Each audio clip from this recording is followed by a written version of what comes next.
आज योग विषय में आज हमारा टॉपिक रहेगा अष्टांग योग। अष्टांग योग क्या होता है और अष्टांग योग के द्वारा हम किसको प्राप्त करते हैं। ठीक, आज मैं आपको थोड़ा अष्टांग योग के बारे में शॉर्ट में समझाऊंगा। देखिए, यह है अष्टांग योग। अष्ट माने क्या होता है? अष्ट माने होता है 8 और अंग। अष्टांग योग इसके अंग, जिसके 8 अंग हो उसको हम अष्टांग बोलते हैं। तो जिन 8 अंगों द्वारा हम परमात्मा को प्राप्त करने की कोशिश करते हैं या हम समाधि की अवस्था में पहुंचते हैं, उसको बोलते हैं हम अष्टांग योग। ये कौन कौन से होते हैं? ये सबसे पहले यम। देखिए, यम क्या होता है? यम से तात्पर्य हम कह सकते हैं कि जिसको हम अपने सुखी जीवन जीने के लिए अपने जीवन में अपने मानसिक स्तर पर उतारते हैं और अपनी जो एक व्यवहार है, हमारी आदतें हैं, हम उसमें उतारते हैं, उसको हम यम बोलते हैं। तो इसमें यम में कौन कौन से अंग हैं कि जिनको हम अपने जीवन में एक मानसिक तौर पर और अपने स्वाभाविक तौर पर उतार सकते हैं। तो इसमें सबसे पहले आता है आपका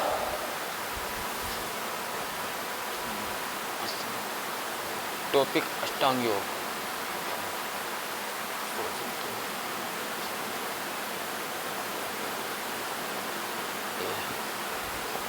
अहिंसा।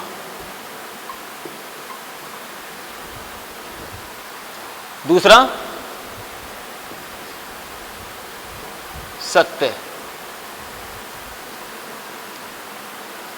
अस्तेय,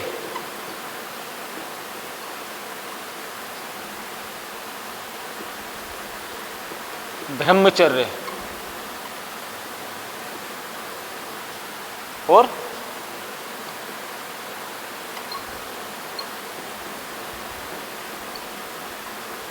अपरिग्रह।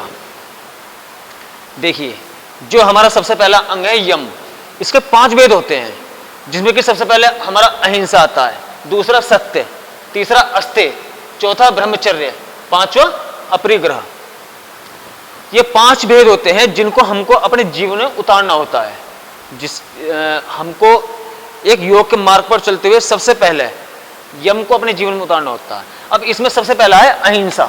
अहिंसा क्या होता है? देखिए, अहिंसा से तात्पर्य होता है कि कभी भी अपने अंदर हिंसक, जो एक आपने देखा हिंसा हम करते हैं, लड़ाई झगड़े जो करते हैं, हम दूसरे के प्रति एक बैर करते हैं, नफरत करते हैं और हम हिंसात्मक ऐसे हो जाते हैं कि हम उसको मारने के पर उतारू हो जाते हैं, तो वो हिंसा होती है। इन सब चीजों से अलग हटकर अपने जीवन में, अपने स्वभाव में हम अहिंसा को उतारना, सबके प्रति प्रेम भाव से होना और सबके जितने भी लोग हैं, चाहे कोई हमको बुरा कहे, हमसे नफरत करे, लेकिन हमको अपने अंदर अहिंसा को उतारना होता है, क्योंकि तभी एक साधक अपने योग मार्ग पर सही साधना कर सकता है। अगर उसके अंदर अगर हिंसा का वास है तो वह अपने मार्ग पर कभी सही पूर्वक कभी नहीं चल सकता। यह उसके योग मार्ग पर एक बहुत बड़ा एक बाधा के रूप में उत्पन्न होता है। तो इसलिए सबसे पहले हमको अपने जीवन में अहिंसा को उतारना होता है। दूसरा आता हमारा सत्य।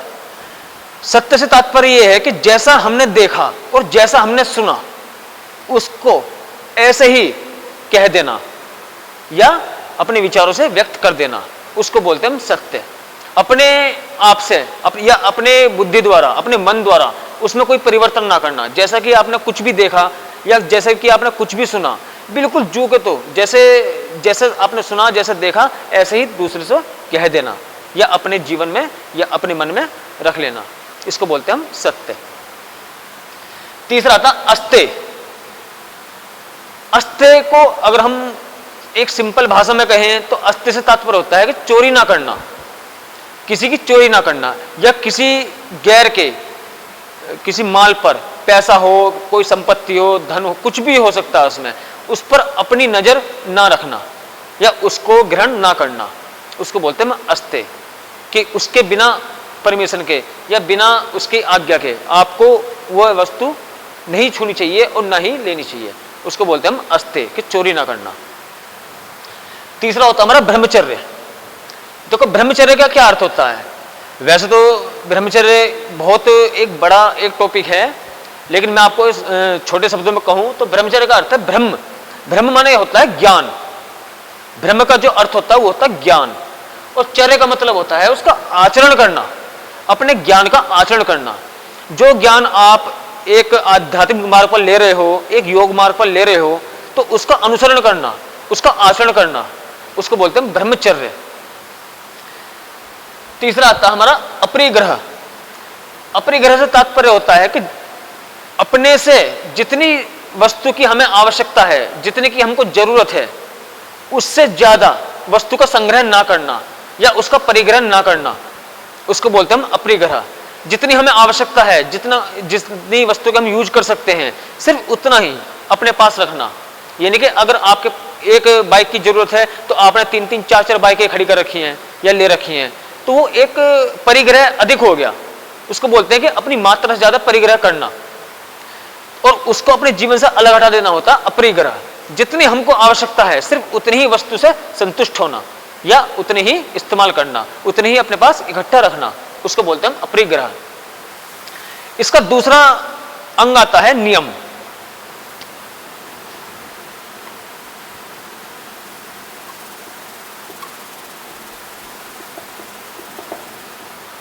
देखिए नियम, नियम से तात्पर्य होता है कि जो साधक योग मार्ग पर चलते हुए जिस नियमों को निभाता है, जिन नियमों को फॉलो करता है, जो रूल्स हैं उसके, उसको फॉलो करता है, उसको बोलते हैं नियम, और उसको अपने जीवन में उतार कर वह आगे बढ़ता है। इसके भी 5 भेद होते हैं, जैसे कि सोच, संतोष, तप, स्वाध्याय, ईश्वर, प्राणिधान। ये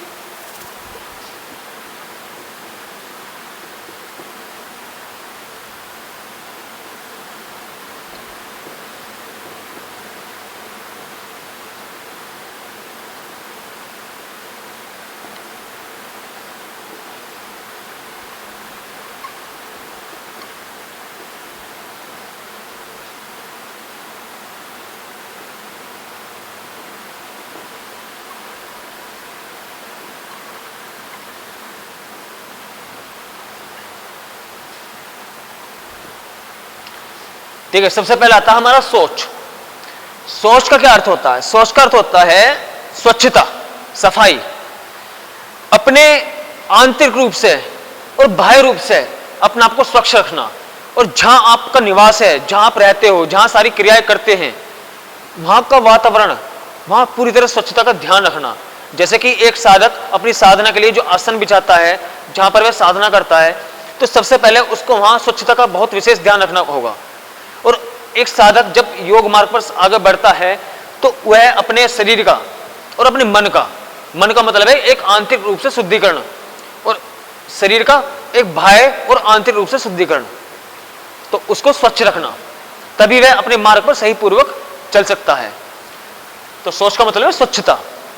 इसमें स्वच्छता का विशेष ध्यान रखना होता है। इसको हमें अपने जीवन में जरूर ही उतारना होता है, और वो आप रिजल्ट देख ही रहे हो कि जिस प्रकार यहाँ महामारी फैल रही है हमारे विश्वमंडल में, तो उसमें स्वच्छता का कितना विशेष ध्यान रखा जा रहा है।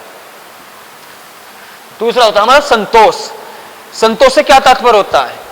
देखिए संतोष, आप ने सुना भी होगा कि आपको संतोष करना चाहिए, आप संतोष रहना चाहिए।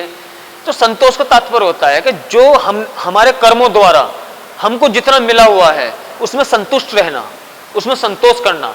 क्योंकि आपको ये पता ही है कि कर्मों का फल हमेशा हमको जरूर मिलता है। तो जैसे कर्म हमने किए हैं तो उसके अनुसार ही हमको उसका फल मिलेगा। तो जितना हमको मिला हुआ है तो हमको उसमें संतुष्ट रहना, उसमें ही संतोष रखना, इसको बोलते हैं संतोष। तीसरा आता है आपका तप। तप क्या होता है? देखो तप का अर्थ होता है तपस्या या तपाना।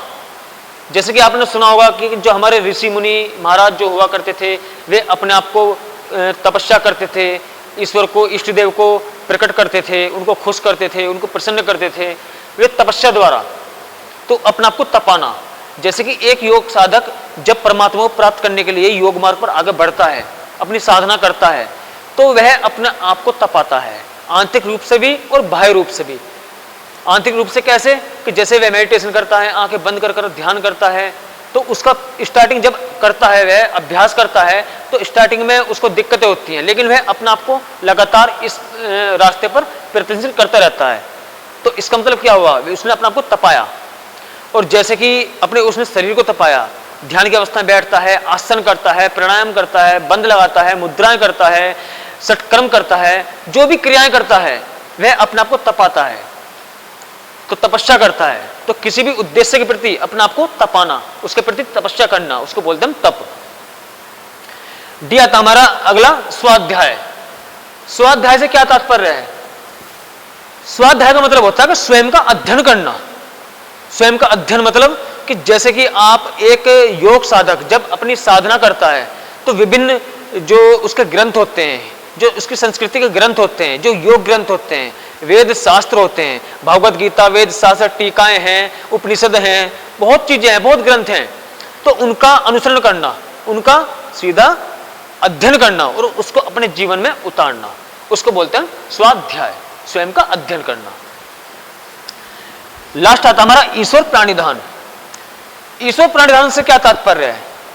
ईश्वर प्राणिधान बोलते हैं कि ईश्वर की उपासना करना, जो आपके इष्ट देव हैं, जो जिसको आप अपना इष्ट देव मानते हो, उसके प्रति अपने आप को समर्पण करना, उसकी प्रार्थना करना। जैसे कि आप देखते हैं कि सुबह ही आप नहा धोकर मंदिर जाते हो और इष्ट देव की प्रार्थना करते हो, पूजा पाठ करते हो, तो ये ईश्वर प्राणिधान तो है, जो कि हमको एक आध्यात्मिक तौर पर एक जुड़ाव पैदा होता है। हम मंदिर जाकर एक उनसे जुड़ाव पैदा कर सकते हैं, क्योंकि वहाँ का जो एक माहौल बनता है, जैसे घंटे हैं, इन सब का एक वैज्ञानिक कारण भी है और इनका एक आध्यात्मिक कारण सबसे बड़ा है, कि जिससे कि मानव पूरे दिन के कार्य करने की जो ऊर्जा है वह वहाँ ईश्वर के समक्ष, अपने इष्ट देव के समक्ष प्रदान करता है, उसको ग्रहण करता है, तो उसको बोलते हैं ईश्वर प्राणिधान। लेकिन योगी जो पुरुष होते हैं, जो साधक होता है, उसको किसी मंदिर की आवश्यकता कभी नहीं पड़ती, वह उस चीज को अपने अंतर मन में जाकर स्वयं ग्रहण कर सकता है, समझ गए ना।